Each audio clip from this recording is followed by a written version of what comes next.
De la Reforma a nuestro tiempo se han perdido muchas prácticas, pero sobre todo doctrinas fundamentales, y algunas son más graves que otras.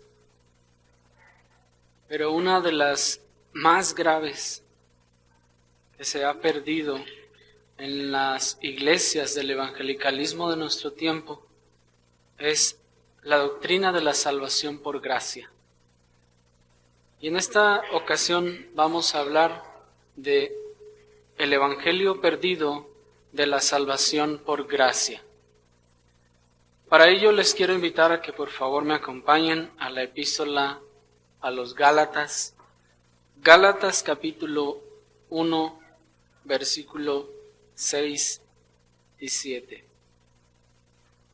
La epístola del apóstol Pablo a los Gálatas capítulo 1, versículo 6 y versículo 7.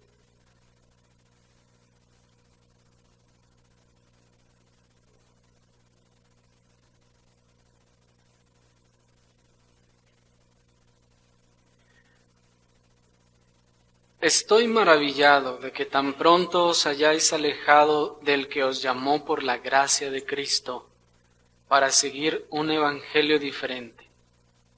No que haya otro, sino que algunos que os perturban y quieren pervertir el evangelio de Cristo. Hasta allí. El análisis literario de la epístola evidencia una clara severidad con la que el apóstol Pablo se está dirigiendo a los hermanos gálatas. Y no era para menos, pues el pecado de los gálatas era mucho mayor que el de los corintios en este aspecto. Y con todo y sus desórdenes vergonzosos en la iglesia de Corinto, los gálatas, como decimos coloquialmente, se habían volado la barda. Y cuando decimos que el análisis literario evidencia la rudeza, si se puede usar ese término, con la que el apóstol habla a los gálatas, lo decimos porque haciendo una comparación de el estilo literario del apóstol escribiendo a otras iglesias, por lo general hay una especie de patrón. Después de la salutación natural en las epístolas paulinas, el apóstol prosigue a las acciones de gracias o a una doxología. Y en esta ocasión, en esta carta, no ocurre así. Luego de la salutación pasa inmediatamente a la reprensión. Esto, hermanos, es muy notable, pues nos muestra la molestia del apóstol, la indignación, el asombro que el apóstol tiene a causa de la conducta de los gálatas. Ciertamente el pecado de los gálatas era mayor e incluso que cualquiera de las demás iglesias, pues éste atentaba contra el corazón mismo de la fe. Este grave pecado dañaba directamente los cimientos del edificio santo que es la iglesia, la columna y el baluarte de la verdad. Contaminaba la fuente de la vida misma, el evangelio de nuestro Señor Jesucristo. La razón, pues, del asombro del apóstol es esta.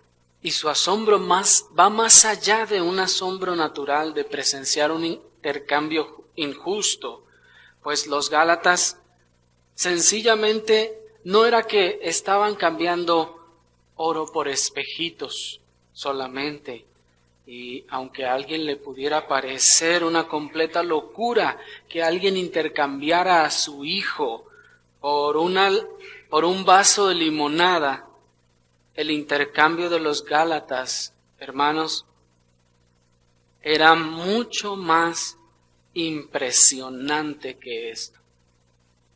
Ellos estaban intercambiando el verdadero evangelio de la gracia de Dios en Cristo para seguir un evangelio diferente.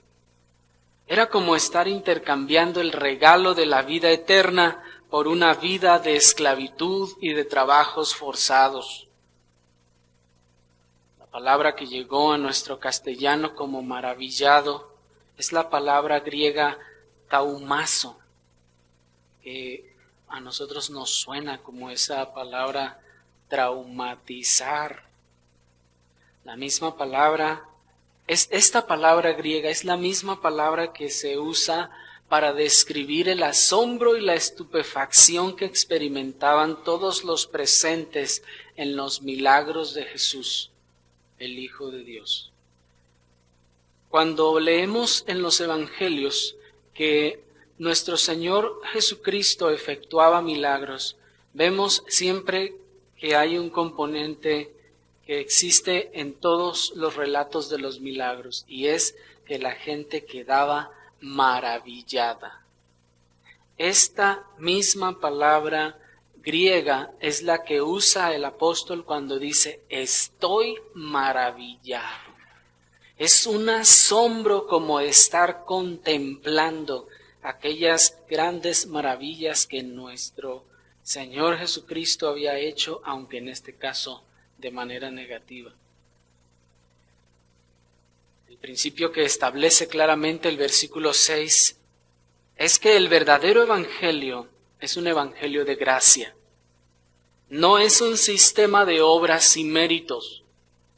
No es un sistema de puntuaciones acumulables para alcanzar un mínimo aceptable y de repente pasar de panzazo, como decimos coloquialmente, y alcanzar la salvación. Ni es una aspiración expectante para el final de nuestros días. La salvación por gracia, hermanos, no consiste en esto.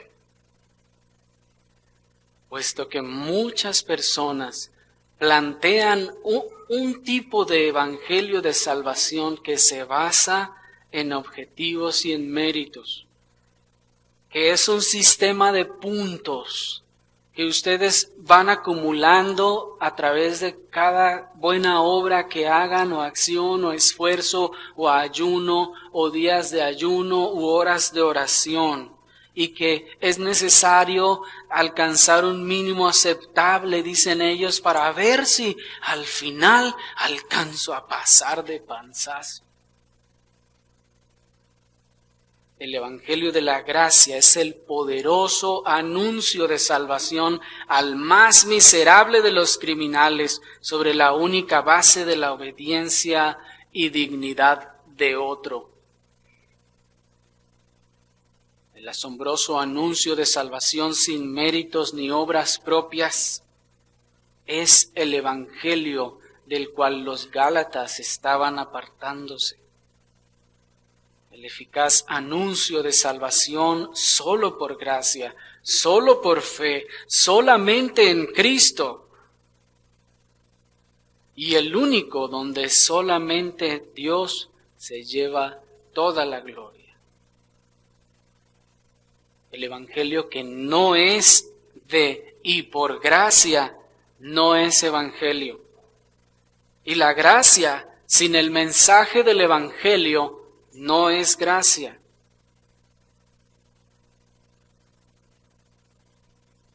¿Qué es lo que queremos decir con todo esto?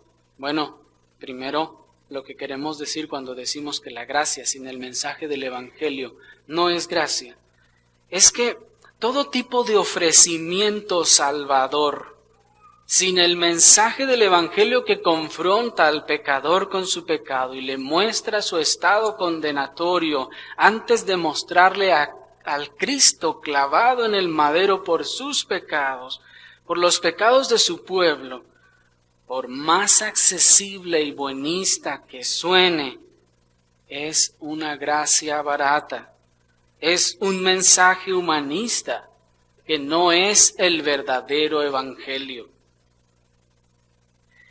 Podemos escuchar frases como Dios te ama y tiene un plan maravilloso para ti, y se piensa que en esa frase está contenido el evangelio. Pero esto no es así. Oímos también mucha gente decir, tú no tienes que hacer nada, solo haz esta oración conmigo y entonces Cristo entrará en tu corazón y serás salvo. Un muy alto porcentaje del cristianismo protestante en nuestro país confiesa y cree este y muchos otros tipos de evangelio de salvación. Algunos dicen, bueno, si no te animas a hacer la oración conmigo, pues solo tienes que levantar la mano ahí en tu lugar, no tienes que pasar al frente, dicen. Solo con que levantes tu mano, con eso es suficiente. Es más, si te da pena, todos vamos a cerrar los ojos para no mirar cuando levantas la mano. Y entonces ya, cuando tú levantes tu mano y recibas a Cristo, entonces eres salvo. Ese es un evangelio diferente. En segundo lugar, lo que queremos decir con que el evangelio que no es de gracia, no es evangelio, es que el verdadero evangelio es aquel que ofrece y establece la salvación a los incrédulos por gracia. Esto es como un regalo inmerecido por medio de la fe, como nos enseña Efesios capítulo 2, versículo 8, versículo que todos ustedes saben. Esto es una obra poderosa que solo puede ser llevada a cabo por el Dios Todopoderoso, que puede atraer el corazón más necio y obstinado. Es una gracia que atrae a los hombres más necios, más obstinados, más malignos a la salvación en Cristo. No es algo que tú puedas obtener por ti mismo, no es algo que tú puedas decidir, no es algo que tú puedas ganar o que puedas alcanzar, no es algo en lo que tú puedas colaborar o complementar o mantener.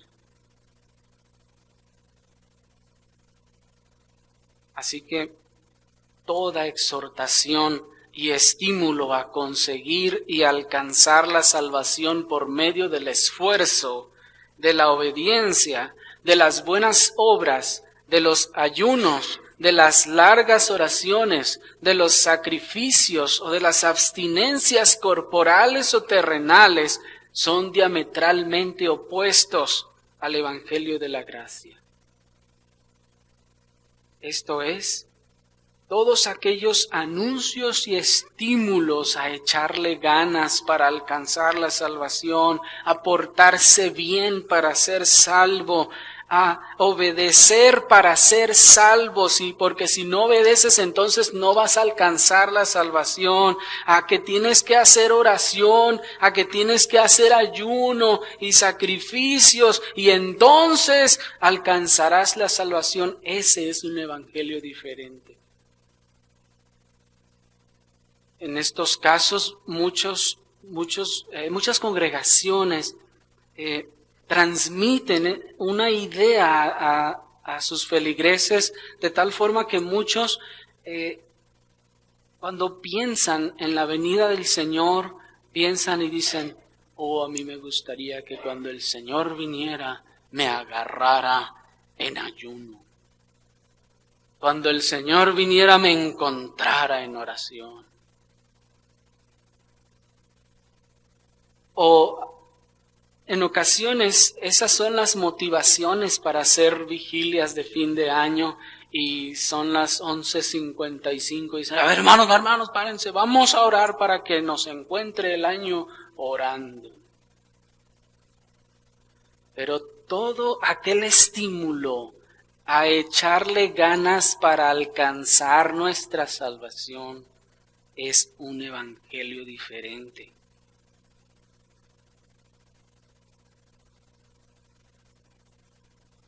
Al leer la argumentación del apóstol Pablo en la epístola a los Gálatas, hermanos, es clara y directa la referencia que el apóstol hace de las prácticas y costumbres judías que los Gálatas estaban mezclando con el mensaje del Evangelio de salvación en Cristo.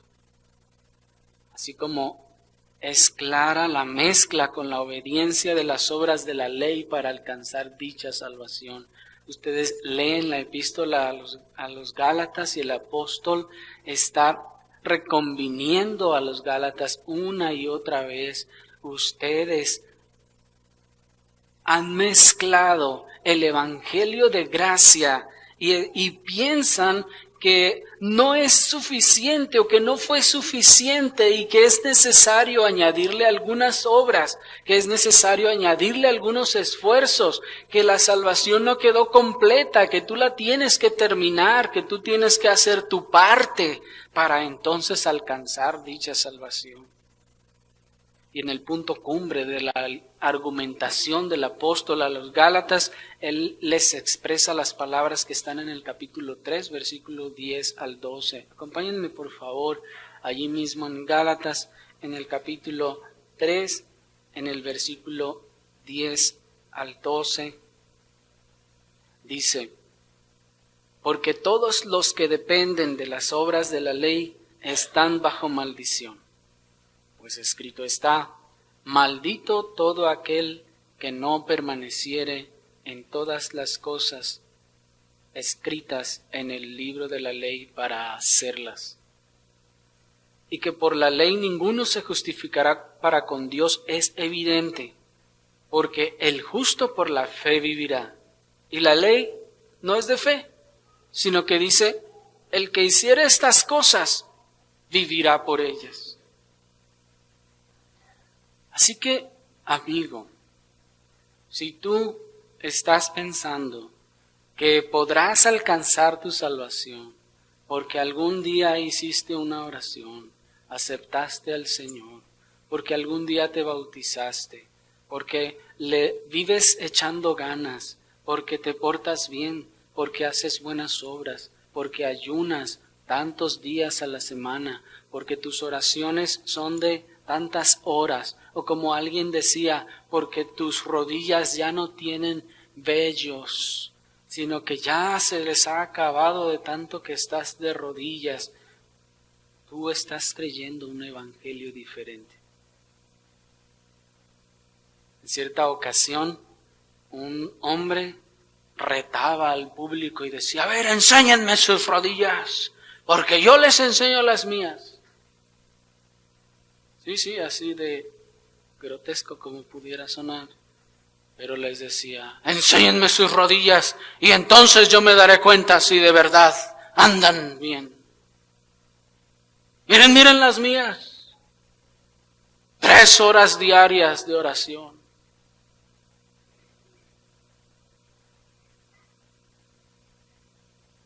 Allí, cuando una persona hace ese tipo de anuncios y exhortaciones, está mostrando en dónde tiene puesta su confianza, en qué está cimentada su confianza y su fe para salvación. En el versículo que leímos, el apóstol está expresando la razón de su asombro y su indignación. Los Gálatas han cambiado el mismo cimiento de la fe, han trastornado el evangelio, añadiéndole requisitos adicionales, de tal forma que ese mensaje ya no es el evangelio, es un evangelio diferente. Si luego de la salvación que hallamos en Cristo, alguien te dice: está bien, sí, Cristo te salvó, qué bueno, pero debes tener en cuenta que si tú no cumples estas cosas o estas otras, que si tú no guardas estas fiestas, como en el caso de los Gálatas, entonces tú no podrás ser salvo.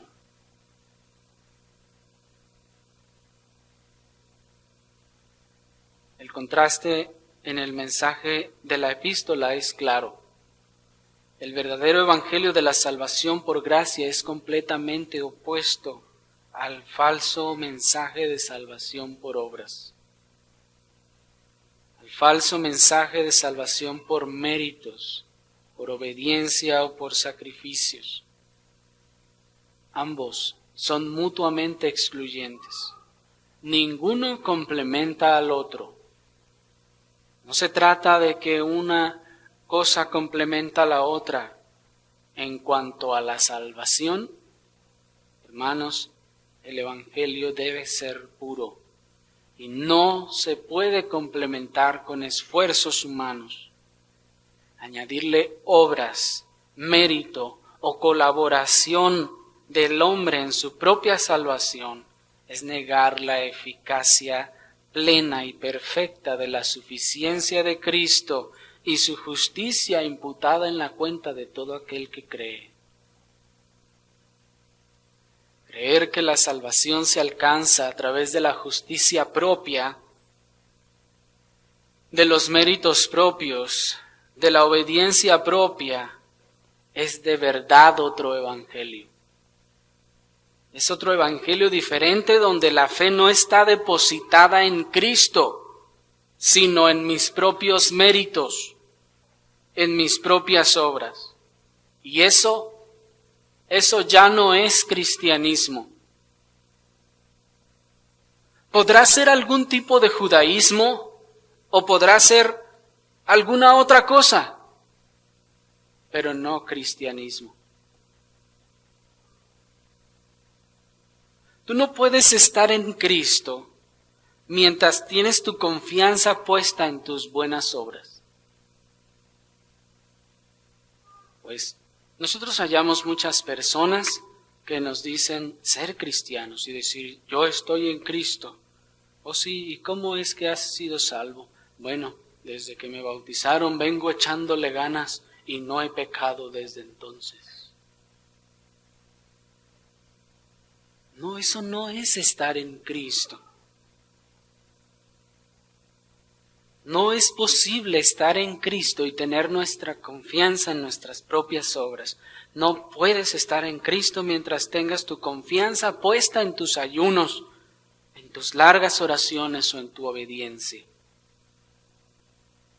Tú no puedes estar en Cristo mientras tengas tu confianza puesta en cualquier otra persona, incluido tú mismo, en cualquier otro sistema de valores morales, sacrificiales o alguna otra cosa que no sea la perfecta justicia de Cristo imputada por la fe a todo aquel que cree.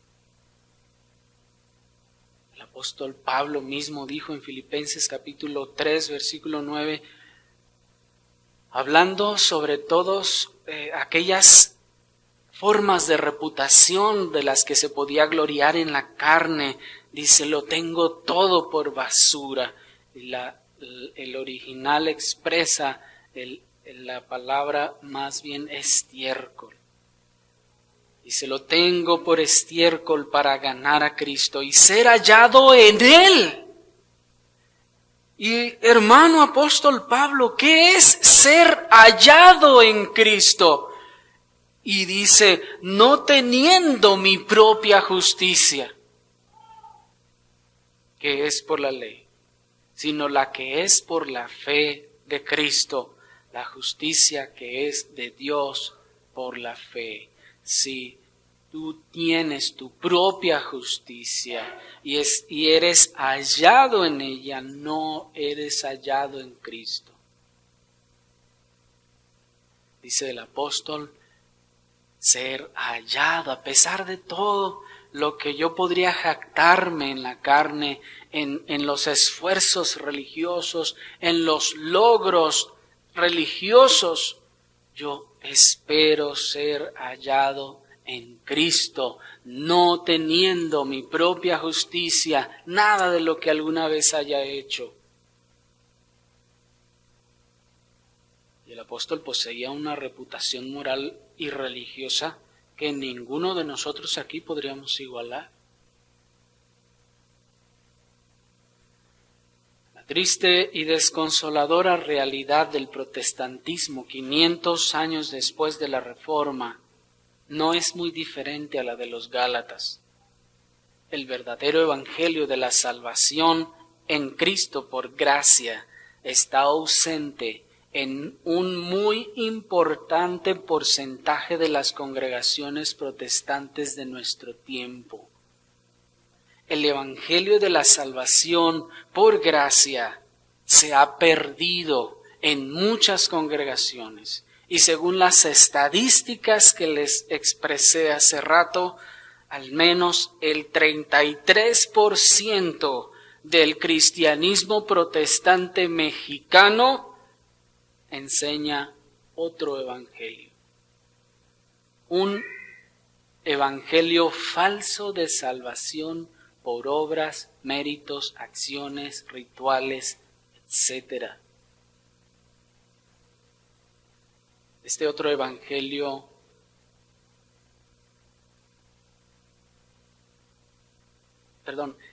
el mensaje predominante en el evangelicalismo de nuestro país es, en el mejor de los casos, un mensaje que ofrece una media salvación, un medio boleto, un puente a la mitad.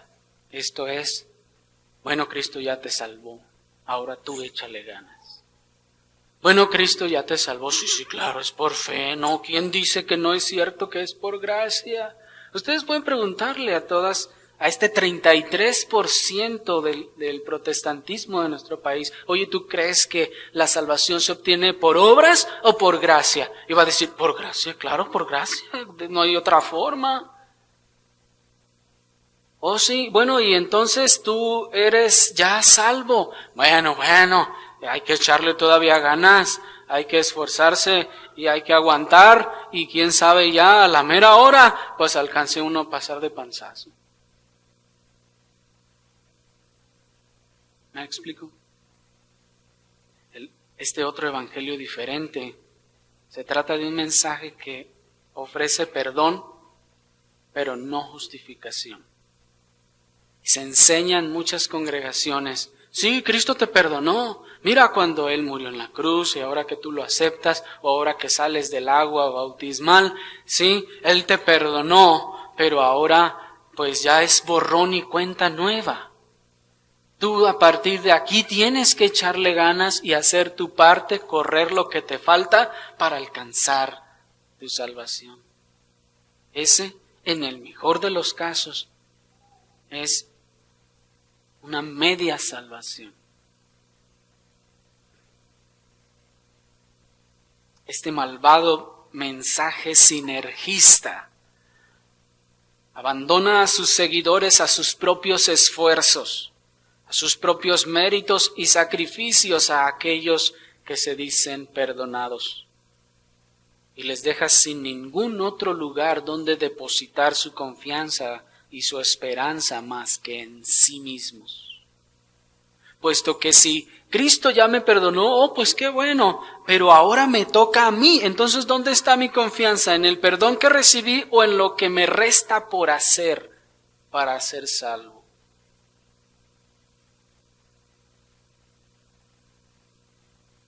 Otros enseñan que la salvación se obtiene por medio del bautismo.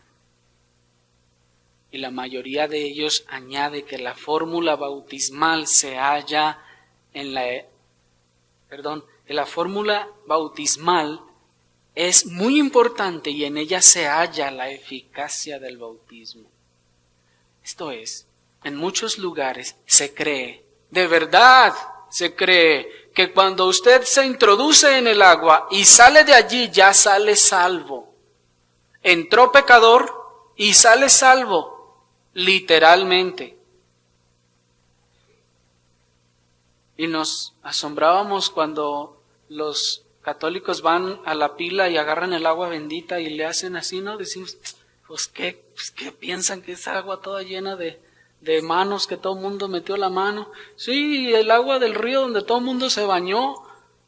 Entonces esa sí tiene poder para limpiarte.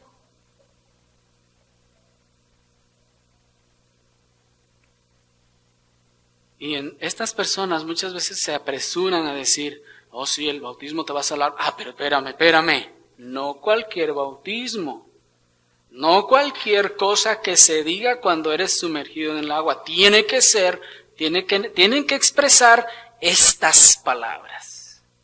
Porque si se expresan otras palabras, entonces ya la verdad es que no te podemos garantizar que eso haya sido efectivo o eficaz. Tiene que decirse específicamente esta fórmula para que entonces ocurra la salvación. Otros, por otro lado, creen que la salvación se obtiene por la simple aceptación de Cristo como Salvador. Y aquí también la mayoría de ellos sostienen que la eficacia de este procedimiento se encuentra en la expresión adecuada de la oración. Esto es que por lo general, los que creen que la salvación se obtiene a través de hacer una oración para aceptar a Cristo, algunos añaden y dicen, no, pero espérame, la oración tiene que ser la oración, no cualquiera que se te ocurra, tienes que decir estas palabras. Y de allí aquellas técnicas y métodos de repite conmigo, Señor, te recibo en mi corazón, etcétera, etcétera. En ciertos lugares se ha llegado al punto de que solo se les requiere que levanten la mano, como les decía, para entonces ser contados entre los santificados, hermanos. Dios, con su gran poder y misericordia, sacó a nuestros padres en la fe del oscurantismo medieval y les dio la luz del Evangelio de la verdad y de la salvación en Cristo por gracia, por medio de la fe. Esto es, ya no se trataba de lo que yo puedo hacer, de lo que yo puedo comprar, de lo que yo puedo pagar. Y hoy en día, la broma que nos suelen gastar nuestros compañeros de trabajo, nuestros vecinos, cuando dicen, pues yo, cuando llegue allá, nomás le voy a dar unos 100 pesos a San Pedro para que me deje pasar. ¿Han oído a esa gente decir eso? Y saben, la verdad es que en el fondo lo creen. En el fondo lo creen. Creen que van a poder llegar allá y dar una cierta cantidad y que van a poder tener acceso. Pero hoy, 500 años después de aquel glorioso renuevo de la verdad, un muy importante porcentaje de los herederos de esta trascendental obra divina, el protestantismo moderno, ha perdido el mismo centro y fundamento de la fe cristiana. La salvación por gracia en Cristo, por los méritos y la obediencia de Cristo. La tragedia de la iglesia de Galacia también alcanzó a la iglesia protestante de nuestro tiempo. La ponzoña del legalismo externo y ritualista se ha mezclado con la ignorancia bíblica y la superstición para dar lugar a un mosaico de posturas, creencias y procedimientos tan diversos para alcanzar la salvación que muchos de ellos rayan en el ridículo. No olviden, queridos amigos, la advertencia del apóstol Pablo en Gálatas capítulo 1, versículo 8. Mas si aún nosotros o un ángel del cielo os anunciare otro evangelio diferente del que os hemos anunciado, sea maldito. Así que hay una terrible maldición para todo aquel que predique otro evangelio diferente al de la salvación por gracia únicamente en Cristo Jesús y sobre la base de su justicia, la de Él, y no la mía. Y tal maldición no es para menos. Si predicas cualquier otro evangelio, cualquier otra forma de salvación, estás enviando a todos los que te escuchan al mismo infierno. Así que la maldición no es para menos. El 89% de la población mexicana profesa uno de los falsos evangelios más distorsionados y por consiguiente sin esperanza de salvación. Mientras que el otro 10% de la población, si recordarán, son los protestantes, quienes debieran ser la luz y la esperanza de salvación genuina en Cristo. Estos, en su gran mayoría, se han apartado del que les llamó por la gracia de Cristo para seguir un evangelio diferente. Veamos, por tanto, de dónde hemos caído y arrepintámonos y comencemos las primeras reformas en nuestras respectivas vidas y en nuestras respectivas congregaciones. Muchas gracias por su atención.